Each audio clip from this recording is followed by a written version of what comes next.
Hai,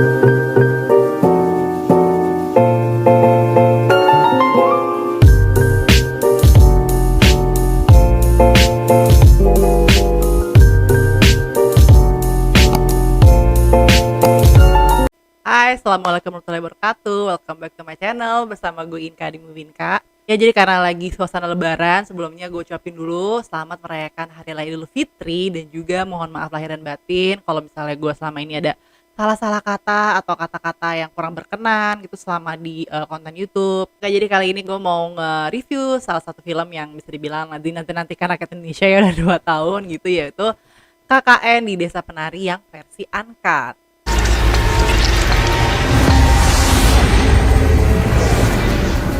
Maaf dok, nek saya iku mbah nggak bisa bantu. Ya, jadi seperti kita udah tahu, kisah kakek desa penari ini diangkat dari thread Twitter yang viral sekitar 3 tahun yang lalu ya, dan gue sempat baca juga gitu kan Twitter sampai habis, dan lalu sebenarnya udah mau tayang 2 tahun yang lalu, tapi dipending karena pandemi, mau tayang lagi 24 Februari kemarin lagi, dipending lagi, dan akhirnya kemarin ya 30 April kemarin gitu, akhirnya tayang juga.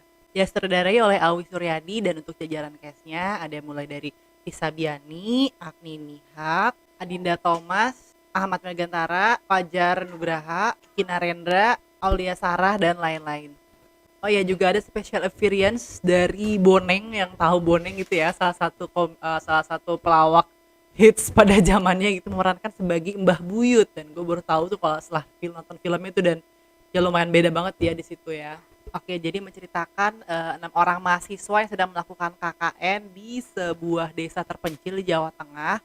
Lalu di sana mereka mengalami peristiwa-peristiwa yang mulai dari ganggu, kesurupan, sehingga berakhir dengan peristiwa yang naas dan menyedihkan gitu ya. Kita masuk ke pros and cons-nya gitu ya. Hal yang gue suka dan menurut gue menarik adalah ini sinematografinya gitu ya. Dari mulai gue ada bagian favorit tuh pas lagi mereka masuk ke desa itu, kayaknya sih pakai drone itu dari atas, itu cakep banget.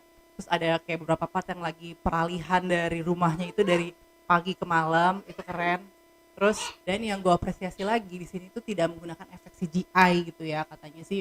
Jadi kayak banyak adegan dengan ular, itu katanya sih ular beneran gitu deh. Gila, gue salut banget sih sama Adinda Thomas sih. Dan katanya memang menghabiskan biaya produksi itu sampai 15 miliar gitu ya, saking niatnya.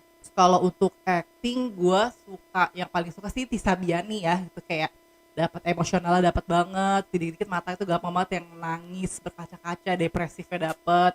Terus juga untuk Agni Nihak, meskipun gue di awal kayak ngerasa kok dia kayak ketuaan banget gitu kan, untuk orang mahasiswa dibalik sama sepantaran sama Tisa Biani gitu, meskipun akhirnya ke reveal di akhir kenapa yang dipilih memerankan karakter Ayu tuh Agni Nihak gitu, karena dia cocok banget nih di ending gitu ya. Ya, yang udah tahu dia ketika dia nari-nari gitu ya pakai baju ala-ala dahulu, itu memang cocok banget gitu Agni Nihak. Juga untuk setnya katanya emang beneran dibangun gitu di tengah hutan gitu ya, untuk tata produksinya ya. Terus ada karakter comic relief yang namanya Wahyu ya, diperankan oleh Fajar gitu ya, dia salah satu komika juga.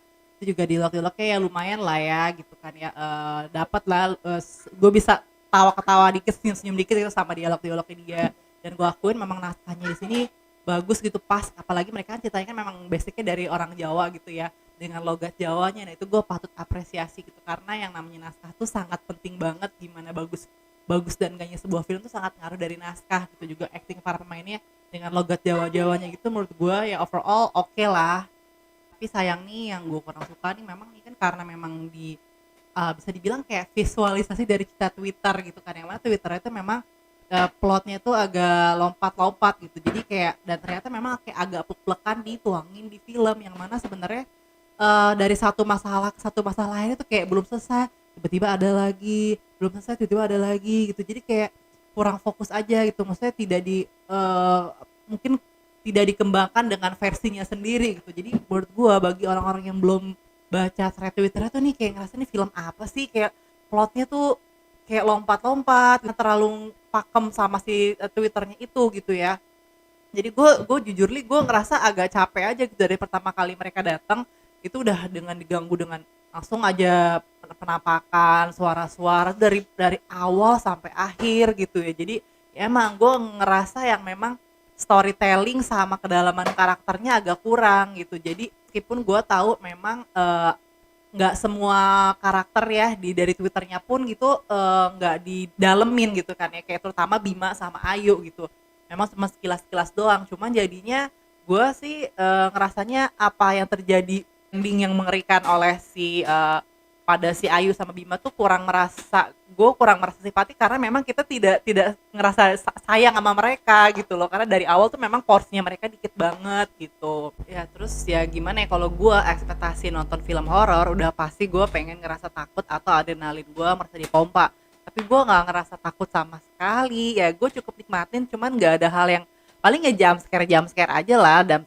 scare tipis yang jeng gitu nongol di mana, meskipun ya masih inilah ya, masih wajar lah, nggak yang terlalu bikin budek apa gimana sih, enggak gitu. Kalau misalnya film ini bukan diadaptasi dari kisah nyata, mungkin jadi kayak film yang biasa banget gitu, nggak, kurang berkesan sih, cuman karena memang dari based on true story dan berakhir dengan ya kisah si Ayu dan Bima yang kayak gitu, itu baru seremnya sih gara-gara itu yang gue rasa gitu. Oh ya, jadi ada satu catatan lagi nih, katanya terjadi di setiap bioskop dimanapun ya, ketika adegan si Mbah Buyutnya itu nyuruh si cewek-cewek itu suruh minum kopi, tiba-tiba ada suara zzz, jadi kayak seolah-olah sih kayak film itu rusak gitu di bioskopnya gitu. Nah ternyata gue pikir terjadi di yang pas gue nonton doang, kemarin gue nonton di Cinepolis gitu ya, tapi ternyata terjadi pada teman-teman gue yang lainnya yang di luar kota. Nah itu wallahualam sih, nggak tahu apakah apa kesalahan teknis atau apa gitu ya, mungkin teman-teman yang nonton ada nggak ngerasa ada suara bising zzz, kira-kira berapa detik itu pas lagi adegan minum kopi ya. Satu lagi gue ngerasa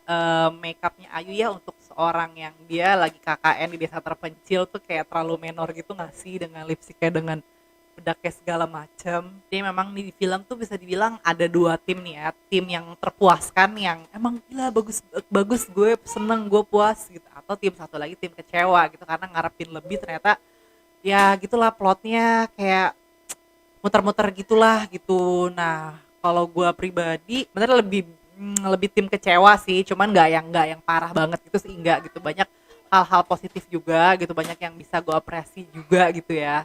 Dan untuk skor versi gue sih 6,5 aja nih per 10 gitu, jadi bisa bilang bagus, suka banget sih, gue biasa aja, tapi kalau dibilang buruk juga enggak gitu loh ya. Nah kalau teman-teman gimana ya, pendapatnya tim yang suka apa tim yang kecewa nih, nggak apa-apa, just let me know, tulis pendapat kalian di kolom komentar ya. Jadi teman-teman nih yang pengen nonton gue review film di platform lain dan bisa live streaming ya, bisa interaksi langsung, silakan follow akun GoPlay gue gitu. Gue juga mau ngebahas hari Selasa malam, gue ngebahas KKN Desa Penari, dan gue juga ada quiz, jadi bisa bagi-bagi hadiah di situ. Jangan lupa lihat di kolom deskripsi ya cara nontonnya kayak gimana gitu, oke? Jadi kan KKN Desa Penari ini kan terdiri, akhirnya dibikin dua versi gitu ya, versi yang uncut yang 18 plus itu yang posternya warna hitam, sama yang versi 13 plus itu yang versi cut ya, cut version gitu yang warna putih gitu. Dan gue pikir tuh bakalan apa ya, bedanya tuh mungkin bakal jauh ya, katanya sih 8 menit gitu bedanya, cuman ternyata dari teman-teman gue yang udah nonton sih sebenarnya nggak gitu ngaruh, cuman kayak misalnya dipotong adegan yang mungkin lagi ciuman atau suara desahannya aja. Jadi ya maksud gue ini kayak salah satu dari marketing cuan aja sih, biar orang tuh bisa nonton dua-duanya gitu, demor filmnya makin banyak semakin cuan gitu. Bisa bilang adegannya juga masih masih main aman lah, nggak terlalu yang gimana-gimana banget sih ternyata. Oke, terima kasih udah nonton. Jangan lupa dukungannya untuk like, share, dan subscribe channel ini. See you on the next video. Bye-bye.